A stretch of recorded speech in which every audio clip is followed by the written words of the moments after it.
Hello friends, ಇವತ್ತು ಸಖತ್ತಾಗಿ tasty ಹಾಗೂ ಈಸಿಯಾಗಿ ಮಾಡ್ಕೊಳ್ಳೋವಂಥ ಒಂದು ಈವ್ನಿಂಗ್ ಸ್ನ್ಯಾಕ್ಸ್ ರೆಸಿಪಿನ ತೋರಿಸ್ತಾ ಇದ್ದೀನಿ. ನೋಡ್ಕೊಂಬರೋಣ ಬನ್ನಿ.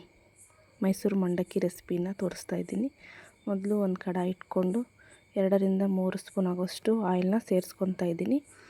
ಎಣ್ಣೆ ಬಿಸಿ ಆದ ನಂತರ ಸ್ವಲ್ಪ ಸಾಸಿವೆ ಚಟಪಟ ಸಿಡಿದ ತಕ್ಷಣವೇ ಒಂದು ಸ್ವಲ್ಪ ಜೀರಿಗೆ, ಜಜ್ಜಿಟ್ಕೊಂಡಿರೋ ಒಂದು ಗಡ್ಡೆ ಬೆಳ್ಳುಳ್ಳಿ, ಒಂದು ಸ್ವಲ್ಪ ಕರಿಬೇವಿನ ಸೊಪ್ಪು, 3 ರಿಂದ 4 ಹಸಿಮೆಣ್ಸಿನ್ಕಾಯಿನ ಹಾಕ್ಕೊತಾ ಇದ್ದೀನಿ. ಖಾರ ನೋಡ್ಕೊಂಡು ಹಾಕ್ಕೊಳ್ಳಿ. ನಾನು ಖಾರ ಇಲ್ಲದೇ ಇರೋ ಹಸಿಮೆಣ್ಸಿನ್ಕಾಯಿನ ಸೇರಿಸ್ಕೊತಾ ಇದ್ದೀನಿ.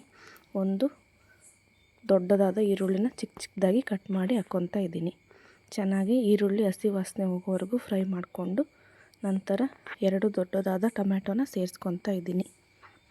ರುಚಿಗೆ ತಕ್ಕಷ್ಟು ಉಪ್ಪನ್ನ ಸೇರಿಸ್ಕೊಂಡು ಚೆನ್ನಾಗಿ ಮಿಕ್ಸ್ ಮಾಡ್ಕೊತಾ ಇದ್ದೀನಿ.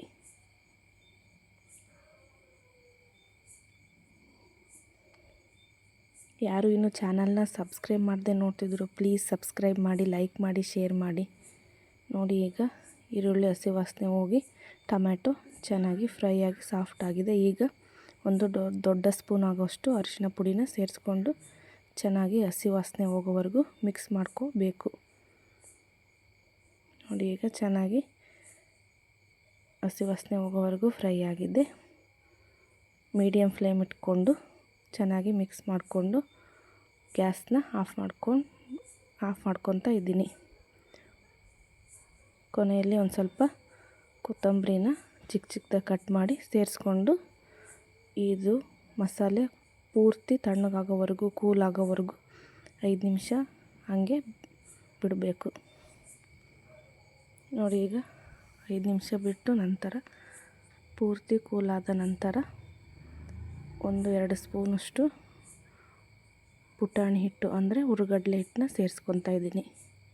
ಈ ಮೈಸೂರು ಮಂಡಕ್ಕಿಗೆ ಇದು ಹಾಕಿದ್ರೇ ಸಖತ್ ಟೇಸ್ಟಿಯಾಗಿ ಬರುತ್ತೆ.